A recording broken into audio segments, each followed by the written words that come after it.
Bonjour les amis, ça faisait longtemps. Est-ce que je vous ai manqué? Est-ce que tu filmes là? Oui. Hé papa! Aujourd'hui, je vais vous parler d'un sujet très intéressant et dont les gens parlent souvent en France, le loup. Le loup était une espèce présente en France depuis toujours, mais a disparu dans les années 30 parce que les gens l'avaient éradiqué. En 1990, le loup gris est entré dans la liste des espèces protégées. Et en 1992, ont été aperçus le premier couple de loups sur le territoire français depuis plus de 50 ans. C'est à la frontière de l'Italie que les loups ont commencé à revenir. En fait, contrairement à ce couple français, contrairement à ce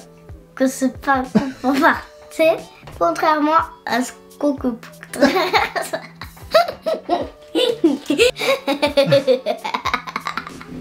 En fait, contrairement à ce qu'on pourrait penser, le loup est naturellement revenu en France. Il n'a pas été réintroduit.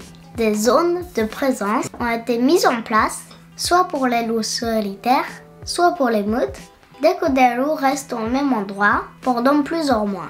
En 2000, il y en avait une trentaine en France. Et maintenant, on estime qu'il y en a plus de 900. Et certains estiment même qu'il y en a plus de 1100. Ces loups se nourrissent principalement d'animaux sauvages comme des cerfs, des lapins et des sangliers, mais aussi d'animaux d'élevage, surtout des moutons. Et c'est là que le loup pose problème. En 2019, par exemple, les attaques de loups ont fait plus de 11 000 victimes dans les élevages. Donc forcément, les éleveurs ils sont pas très contents, ce qui se comprend. En France, la question qui revient souvent, c'est donc, est-ce qu'il faut protéger les loups ou les éleveurs? Et comme les loups ils sont de plus en plus nombreux et couvrent un territoire plus large maintenant, de nouvelles règles vont être mises en place pour aider les éleveurs plutôt que le prédateur. La chasse au loup va devenir plus facile pour les chasseurs accrédités. Et la prolifération de loups risque de ralentir dans les prochaines années. Ce qui est dommage, parce que sa place est très importante pour la biodiversité. En tout cas, là où leur présence est historique. Les loups, ils sont des prédateurs naturels pour les gros animaux herbivores. Et on régule naturellement la population, ce qui permet d'éviter la propagation de certaines maladies, mais aussi la protection des espèces naturelles souvent mises à mal par les herbivores. Et d'autres phénomènes moins prévisibles, mais très importants, comme on peut le voir dans le documentaire How Was Very Curious. How Was Strange Curious.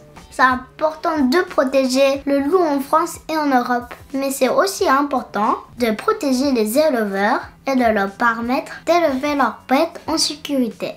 Donc, qu'est-ce qu'on peut faire pour aider les deux? Le plus simple, c'est de se rapprocher des associations de défense d'animaux telles que WWF France, Ferus, ASPAS et d'autres.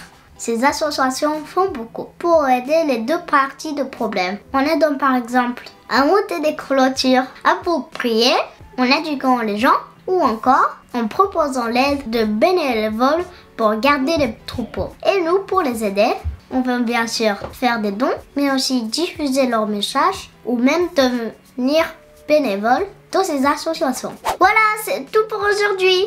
J'espère que cette vidéo vous a intéressé. À très bientôt, à plus. Bye bye. Bonjour les amis. Hey, tu filmes déjà? Oui, je filme déjà. Enfin, arrête.